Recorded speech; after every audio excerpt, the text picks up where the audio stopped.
Oh. Oh. And may it begin.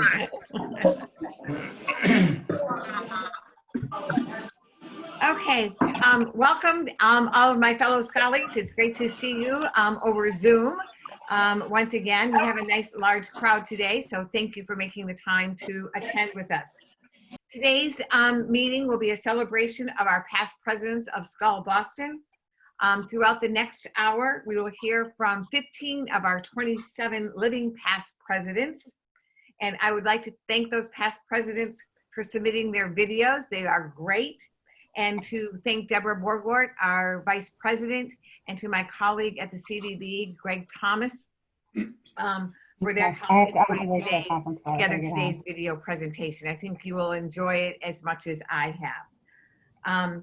Personally, I would like to thank all of the past presidents for all of your hard work and dedication during your years leading up to your presidency and for your service since. It is greatly appreciated. It is one of the reasons that the Boston Skal Club is the #1 club in the United States. So here's to all of you once again. Congratulations and thank you. Cheers. And thank you to you, Beth, for the hard work that you did in trying to round up, cats. But anyway, it was a lot of work. So thank you very much for the efforts. Well, you're most welcome. It was really Deb and Greg Thomas on our team at the Bureau that really helped it and made it happen. I hope you will enjoy the videos as much as I did when I saw them. At the conclusion of today's meeting, I would like to ask everyone except for the past presidents to leave when we're done so that we can try to get a screenshot and grab that so we can get a picture of all the past presidents. But before we get started on the showing the past presidents, I do think we have a guest today, which is our first Zoom guest. So Carrie Campbell, would you please like to introduce your guest? Yes, please. Good afternoon, Madam President. Today we are joined by Cheryl White-Vincent from the Museum of Science. She's on the Zoom call somewhere. Welcome, Cheryl. We're thrilled to have you. And Hi, everyone. Hi, Cheryl. Hi, Cheryl. Welcome. Oh, Cheryl. I think Joe also has a guest. Great to see you, Cheryl. Joe, do you also have a guest? Yes, thank you, Carrie, for Madam President. I think Sean Cotto, the general manager of the Hyatt region, the Hyatt Centric at Faneuil Hall, is on but not visible. So, Sean, welcome to the group. Thank you. Great to be here, Jeff. Welcome, Sean. Not all believe it. Well, thank you very much for joining us, both of you. In a normal situation, in a normal year, we would be all gathered together in a nice venue someplace. So this one, you get to both take advantage from the location of your choice and be able to see all of us. We hope that you enjoy today and that you will have a taste of what Skal has meant to all of us through the videos of our past presidents. So I think we want to get started. We're going to go in chronological order. And we're going to show 3 videos at a time. So today we're going to start in 1986 with Dana Vaness, 1993 with Bruce Beckham, and then we'll finish it off with Dennis Graham from 1994. So Greg, should we go?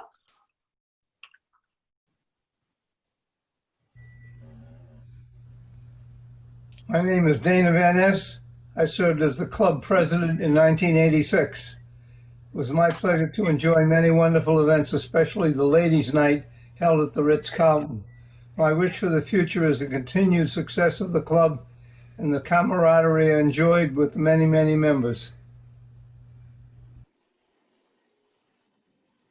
Hi, my name is Bruce Beckham, and I was the president of the Boston Skal Club in 1993. My most favorite memory is Joe Curran, probably one of the greatest Boston Skal members ever. He made everything so much fun, and he was our entertainment director for many, many years and did such a great job. Everyone loved him. Thank you, Skal Boston, for honoring our club's past presidents. Hi, I'm Dennis Graham, and I was president of Boston Skal in 1994. Bill Clinton was our president at that time, and Boston was one of the chosen cities to host the World Cup soccer. A memorable luncheon of that year was down at the Marble House in Newport, Rhode Island, a beautiful mansion built by the Vanderbilts. Everybody had a great time and it was a beautiful day. As we go forward, I wish everybody to be safe and hope to see everyone and all of us together soon. Take care. Thank you so much, Bruce, Dana, and Dennis, for your years as president and for those videos. It was it's great to see. And I want to know about that entertainment director. I'm going to talk to find out if we need one of those. I think we do. Next up, we're going to hear from our presidents in 2003, Chris Canavan, Saeed in 2006, and Robin in 2007. So, Greg? Greetings, fellow colleagues. My name is Chris Canavan, and I had the distinct pleasure and honor of serving as your president back in 2003.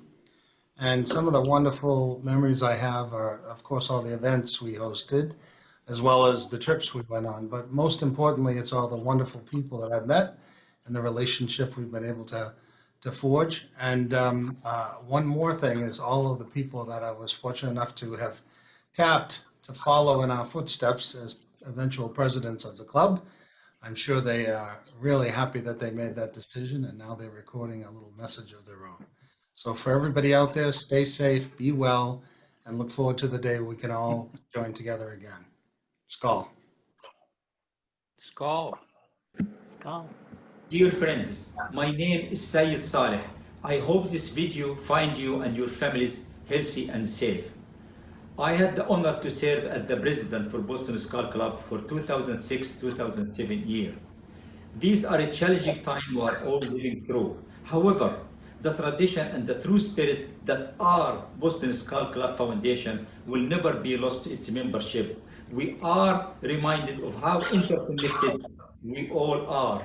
I wish you the best.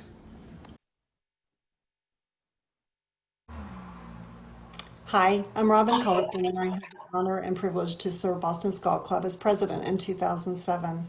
I'm proudest of the fact that the membership started the first hospitality scholarship fund during that year in memory of fellow colleague Keith Staples, and that it continues to expand and thrive today. My wish for Skal in 2021 is that we all continue to support our fellow colleagues as we find our way through these difficult times. Our club needs us now more than ever, and our industry needs Skal to help rebuild its future. To fellow colleagues everywhere. Skal. Thank you, Chris, Saeed, and Robin, to start the scholarship fund that we did back in 2007. It just says and speaks volumes about our club and where we were then and where the presidents since then have taken the club. So thank you very much. I've asked Holly Powers. All of you know Holly. She's the former Skal USA president. She is the current Skal USA counselor and always our Boston Skal Club member. So Holly's going to update us on a few things that are happening at Skal International. So Holly, it's all yours. Thank you, Beth. Hi, everyone. It's such an honor to be a member of this club. We are the third largest Skal club in the world, and I always tell everyone we are the most active. And it's really an interesting time in our industry. Being on these Zoom calls, I have the privilege, I guess, of being on them from all over the world weekly. And to see what's happening in our industry, it's heartbreaking. But I know that clubs like Boston will hold strong, and we will continue to be strong after this is over. And let's hope it's sooner than later. Just some exciting news. For all of the past presidents, they will know what I speak, but in the past, everyone that has had the opportunity to go to a World Congress know that even though the United States is the largest national committee by far in the Skal world, we don't always send enough delegates to the World Congress, so we don't always have the biggest vote. But that will change this year, because for the very first time in the 85 years of Skal history, the World Congress will be via Zoom. So those delegates will be on the Zoom call, as Beth will be our delegate from Boston. They will be voting, but everybody else will be able to join via YouTube. So the information is coming out. So I urge everybody to experience a World Congress, see your friends from around the world. And for once, Skal USA, and of course, Skal Boston is one of the 6 clubs that has 2 votes because of our size. So we will be able to finally have the say that we should have at the World Congress. So I ask all of you to join us. And again, thank you for all of the past presidents for having done such a great job on our behalf. It's always been a pleasure to serve, and it's fun. And I will concur with Bruce. Our friend, Mr. Curran, was really an amazing colleague and a lot of fun. So again, thank you everyone, and have a great day. Thanks, Holly. I appreciate it. And I forgot to tell everybody that we are recording today's session so that we can have our videos live on all of our social media channels. So I hope that no one is adverse to that. I should have done that at the beginning and I didn't. So thank you very much. So thanks again, Holly, and thanks for those updates. And I'm looking forward to the 17th of October so that I can hear all the good things. And I know today at our board meeting, we did talk about dues for next year and things like that. So I know that those decisions will be forthcoming and we will be able to share that information with our club once it's out from international. So thanks again. So now we would like to hear from our presidents from 2009, 10, and 11, which is Julie McConkey, Leo Koppelman, and Chris Pappas. Hi, Skal. It's Julie McConkey. I was your president in 2009. One of my favorite memories was our vertical party, not virtual, but vertical at Red Rock. And my wish moving forward is to be able to gather again and travel and to be together for friendship and long life and good health. Skal. Glenn Koppelman, and I was your president for the year 2010. That was the last year, I believe, that we could all fit into restaurants comfortably.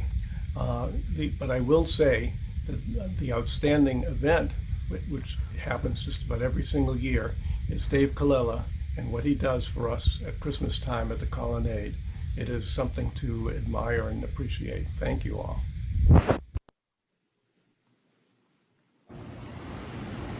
I'm Chris Pappas, and I was president of the Boston Skal Club in 2011. I've been a member of the club for 22 years, so I have lots of favorite memories. Some might say it should be the automation of the club, putting systems in place so that we could register online, so that we could pay by credit card for our lunches and our raffles, having a website, and even having social media. But my favorite memory is standing on the podium next to the host every month the year that I was president and watching all of you raise your glass and do the Skal toast. It was quite an impressive sight and one that's only seen by the president and the host. It's indelibly etched in my memory. Very nice. Well said, Chris. Wasn't that well said? I Yes. can only imagine how well that is. Chris is the one that got me involved very actively in Skal, and I will always be indebted to her for that. And it was just her ability to get us automated is wonderful, because I can't even imagine what the secretaries and the treasurers had to do before it was automated. So it's great to see what all of our past presidents have done.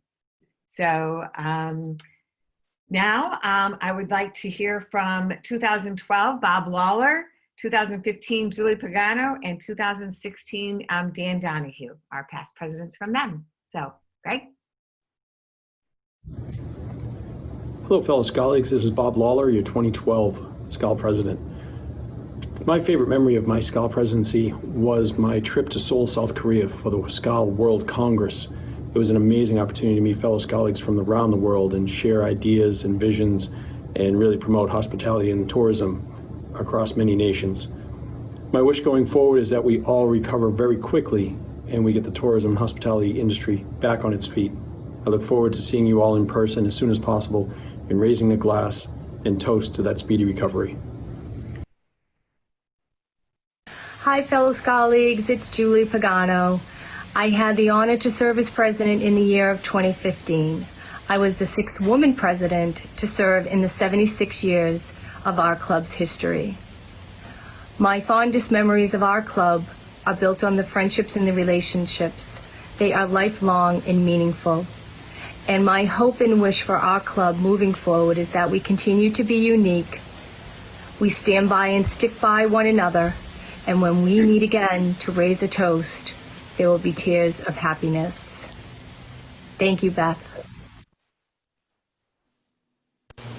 You know, there's been so many great moments with Skal and being together and just having fellowship and, you know, just talking and catching up. But if I were to think of two of my fondest memories, I think the first one would be the time that we were at Rochambeau and David Coelho was sitting next to me. He was choking on a piece of bread, and I had to give him the Heimlich, and it really saved his life. And that was special. Then the time that I was out in the foyer one time, we were at another hotel. I think it was, I forget which hotel, but Beth and Carrie and Julie and Terry were all discussing kind of loudly and kind of awkwardly who looks prettier in chains. And you know, I had to break that up. So, but you know, maybe that wasn't a special moment, but just a moment that, you know, I remember as fond and just being together. And the good news is now they're all talking. But by and large, we have a great group. Boston is the best Skal in the United States, maybe the world, and I'm happy as punch to be a part of it.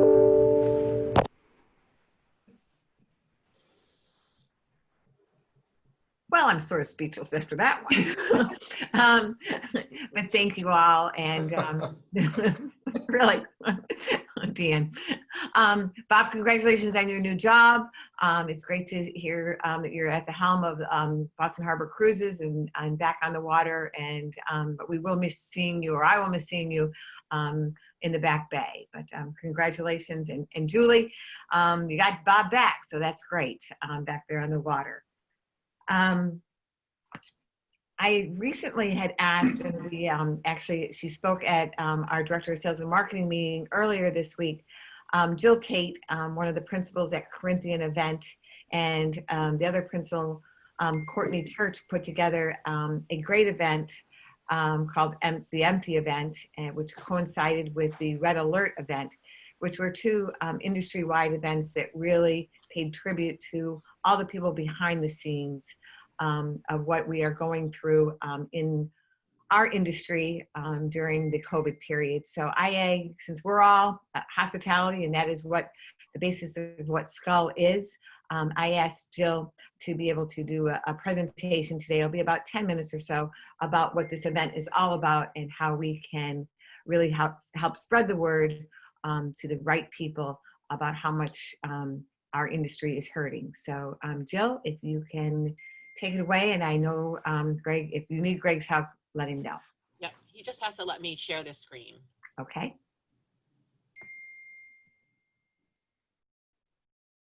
So while we're doing that, I'll just start before I can share my screen. But so Courtney, who I think quite a lot of you know, she really brainchilded this, and after seeing several other cities host this event called the Empty event. And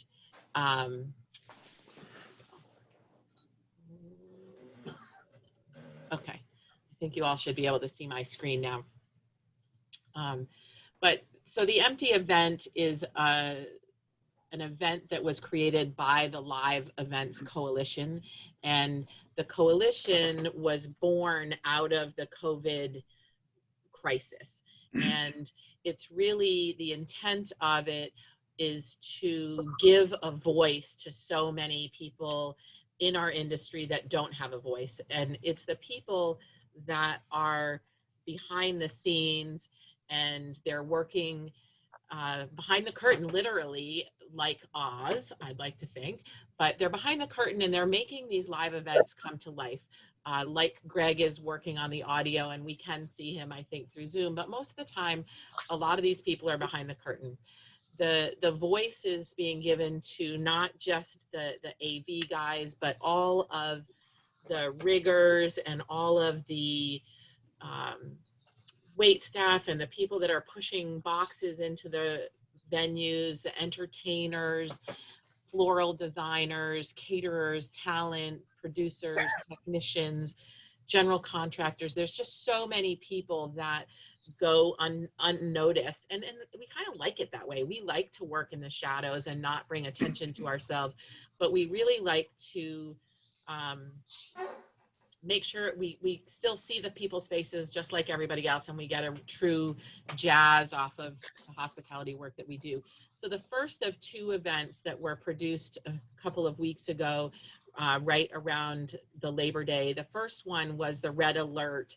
And there are a lot of different organizations that were born out of the COVID crisis. The Red Alert is one, and they were making their statement by lighting up all of these buildings. And so they lit up, I think, 1,500 buildings across the country in all major cities.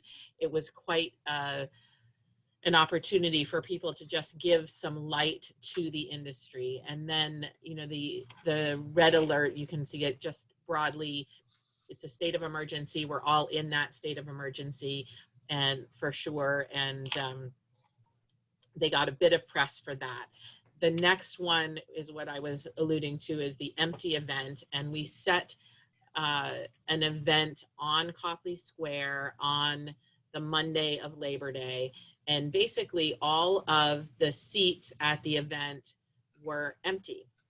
And in the place cards, you can see that we put all of the different types of employees and just put unemployed, because there are just so many that are unemployed. And a lot of these people that are unemployed through this, we know that it's affected everybody. There's unemployment in every single industry, but quite a lot of these people are not W-2 workers, though there are some W-2 workers. There are quite a lot of freelancers, self-employed individuals that fill this role.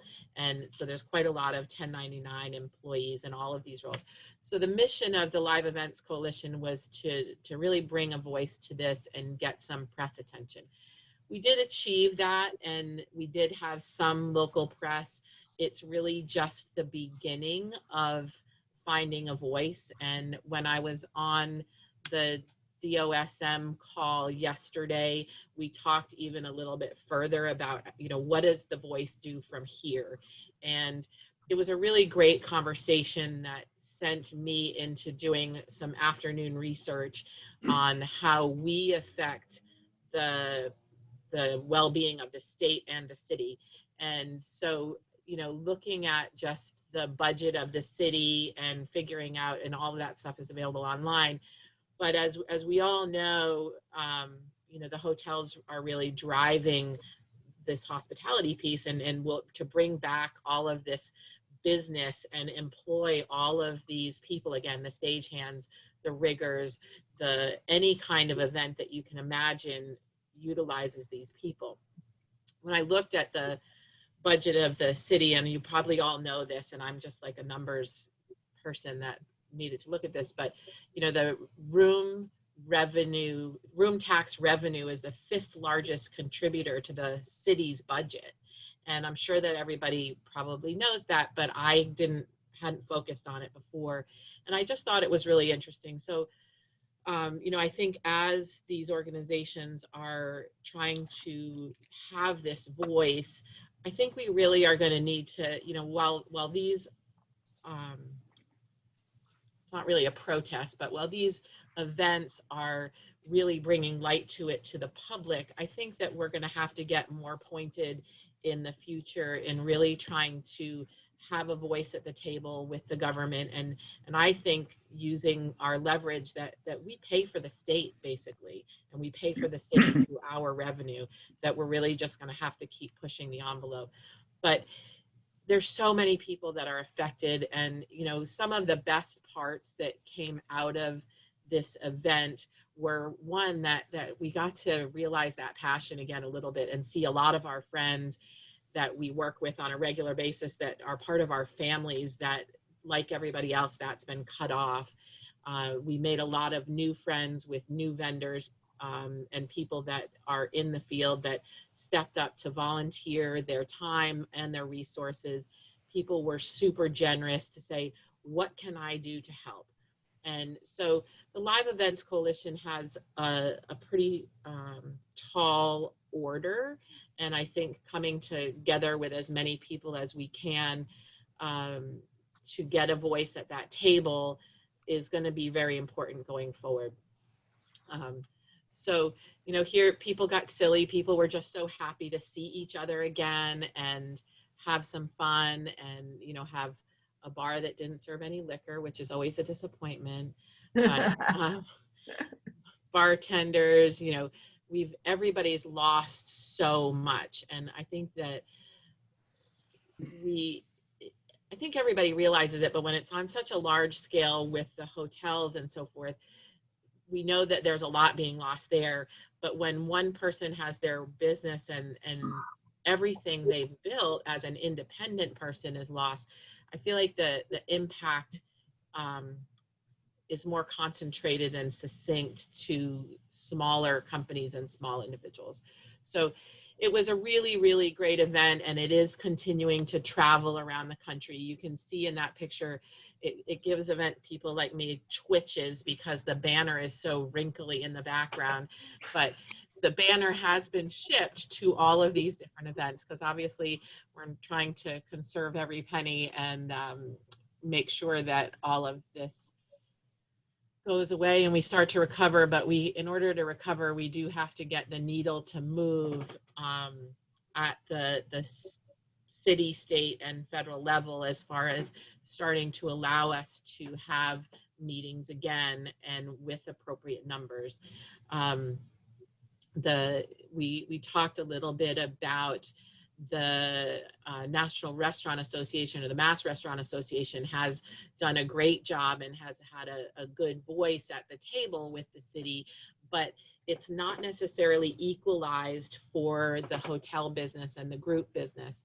While the hotels have capacity, your ballroom might have capacity for 500 people, but we're still only allowed 25, where the restaurants are, I believe, allowed 40% of their small space. So we have to figure out how to get that voice heard and equalize, at the very least, equalize the playing field across the hospitality industry and not just sectioned off to the restaurants. So here's a number slide, because I know there's a lot of people that do like numbers. These numbers are actually from they're a little outdated. They're from 2018 when the CIC did their last big study and got all of the people. But, as we all know in the hospitality industry, we know how much impact we have. But I do think when you look at it and you say, holy smokes, like this, there are so many people. And so that's really what we did, and we just really need to continue to band together and open the conversations up. After I had the call, or I participated in a DOSM call, a few people reached out to me after that, and we got ourselves all riled up and ready to write letters and figure out how to get our words in. But we would welcome anybody's questions, thoughts, initiatives, because as we all keep saying, we are all in it together. And we should drink a lot, and Skal to all of you. Thank you, Jill. Thank you. I'll unshare. Okay. Thank you very much, Jill. To me, it was just as moving today as it was when I saw it a couple days ago. So I really appreciate your showing it. And Martha Sheridan, my boss and the president and CEO of the CVB, is really our advocate for this. She and Dan Donahue, who is our chairman of the board and former past presidents we just heard, are really our quote unquote cheerleaders, and they're the ones that are constantly calling everybody up on the Hill with what we need to have. So please, if there's anyone that you have any facts, anything that you need to do, and sorry, Martha, I'm going to ask that they send the information to you or to me, and I'll make sure it gets to Martha. Anything that we can do to try to get the gathering numbers up, to stress the importance of our industry, whatever we need to do. I know that all of us would love to be able to get back and gather, and we're just an organization of 180 people that meet once a month. Just think of all those other people that cannot do it. And we get frustrated with only seeing 25 people max on a screen. And, you know, we just need to try to get our voice heard. So thank you, Jill, and to Courtney for executing that. It is greatly appreciated. So thank you. Martha, I'm going to call you out. Do you need, I mean, you're not on the run of show, but is there anything that you would like to add? Because I am sorry, but I mean, this is, I know, near and dear to your heart. Sure. Well, I want to thank Jill for her advocacy. She's an amazing partner. And I will just say that, you know, we are in contact with Secretary Keneally's office. I'm in contact with them several times a week. We get a lot of very specific questions from our partners as to what can and can't be done. Actually, I'll be sending out a communication to our members today that'll give an example of one such question, which was hosting religious services within a hotel ballroom versus a church. And the good news is that you can follow the church protocols if that's something that your hotel has been asked to do. So, you know, I think the key for us, and we've been waiting for the governor to get past this, you know, first month of school and college and university openings, and we're waiting for a window after that time to go back and kind of talk about the gathering limits and the quarantine issues and how can we have a better kind of happy medium as it relates to that. And Dan is a great partner with me on that. So I think the key is,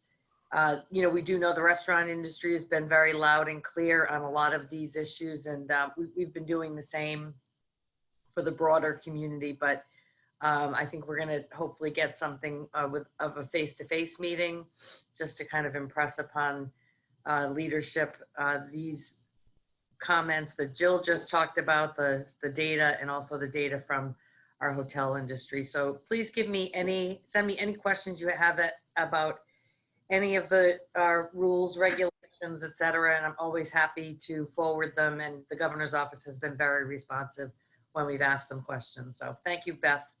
No, thank you, Martha. So now we get to end with the last three presidents, which would be Carrie Campbell, Ed Frederick, and Terry Lynn, to have their viewpoint on Skal Boston. So Carrie's up first.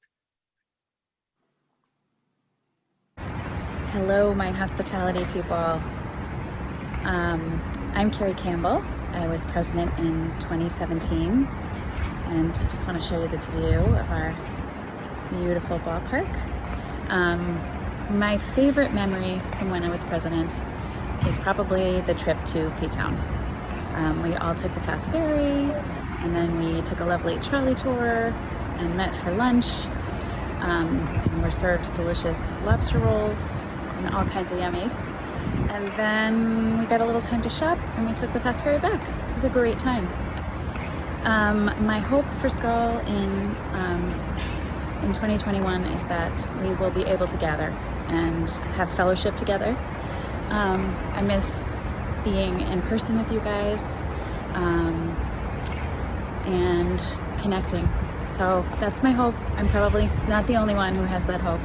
And also a special shout out, sorry it's windy, to Beth, because I don't know if I could do what she's doing in the middle of COVID. We're still meeting and we still are doing our best to connect. So thank you, Beth. Great job. Hello, colleagues. I'm Ed Frederick, and I was the Skal Boston president in 2018.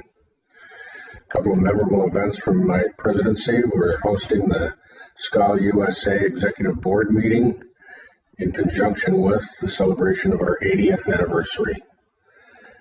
We were voted the second best club in Skal International at the Mombasa World Congress, where I had the distinct honor of representing our club. That was a great moment in our club's history, and I appreciate it all the more now. I just wish our club continued success going forward, and I know Deb will do a great job. Ms. Terry Lynn Hawk. I am Skal International Club Boston President 2019. I will say, looking back at my year as Skal Club President for Boston, my most favorite memory is the day I actually became Skal Club President for Boston. We were hosting our anniversary celebration at the Hotel Commonwealth, and having the opportunity to become president and look into the auditorium and look at all of our industry professionals, who now I'm privileged to say are my friends. That was my favorite memory. Looking forward for Skal Boston, I think what I want more than anything is for us to get together again.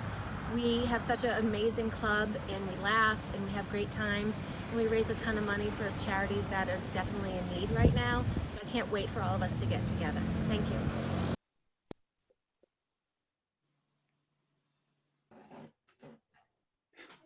Thank you, Carrie, Ed, and Terry. The three of you will probably influenced me, along with Chris, more than anyone else, because you're the ones that helped guide me and gave me the direction I needed to be able to be president. So thank you very, very much on that one. And I have to admit, Terry's chain was borrowed by Chris Pappas, because I was so efficient as vice president that I ordered it back in November, and I have put it, as I told the board today, in a very safe place. That safe place is nowhere to be found. So it's safe, but I don't know where it's at. So we will get Terry a new chain that she can wear. And I apologize that she had to use someone else's for that video, but that was my fault. It's squirreled away someplace, either in my office or in a purse or a bag or something that I last used probably, maybe I should ask David Colella, because it might have been at the Christmas party. But anyway, thank you, the three of you, and thank you to all of our past presidents for letting us celebrate you today. During the video, I heard some key words and phrases that describe what Skal means to me, and probably to each one of you. The camaraderie, the friendship, the people, the Skal trips, looking forward to the time when we can once again gather. David Colella and those fabulous holiday parties, our charitable giving, the creation of our scholarships, not only for Keith, but for others, the automation of our club, including social media, our website, electronic registration. As I mentioned earlier, I couldn't imagine doing it by hand anymore. Our wishes for a quick recovery, and the excitement of being president, of being able to stand in front of all of you and to see you each and every month. It seems to be something that each and every one of our past presidents, it means the world to them. And we couldn't have done it without all of you. So I think that we need to raise our glasses one more time and toast all of our past presidents and to say thank you very much. So to all of you, thank you from Skal Boston. Oh, thank you. Thank you. And where in the world is David Colella?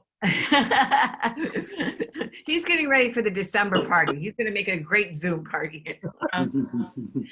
Our next meeting is going to be via Zoom on Thursday, October 15th at noon. And today at our board meeting, we decided that we're going to put a little bit of a Halloween twist to it. So stay tuned for that. I think there's going to be some recipes for some brew. I think that we may ask you either to wear a more formal mask, not the ones that we're all used to wearing now, and maybe submit some pictures of when you were out at a Halloween party, regardless of your age, and we'll put some type of a video together to share that. So I would like to thank you all for joining us today, and if everyone except the past presidents could depart, in the next couple minutes. I know you might want to network for a while, but if I could ask you like 3 minutes or so, but so at 12:50 we can ask, we can get all the past presidents in so we can get that Zoom picture. That would be great. So thank you again. It was great seeing all of you. Thank you to our past presidents for doing the video and getting them in. Many thanks to Deb for making it happen, and for Greg Thomas on our team over at the CVB for being behind the scenes and making sure that everything got up in a timely basis. And as always, to Chris Pappas for letting us use her Zoom account. So thanks a lot, you guys. Hey, great. Thank you. Beth. Take care. Thanks, Beth. Thanks, everybody. Good job. Thanks, Madam President. You're most welcome.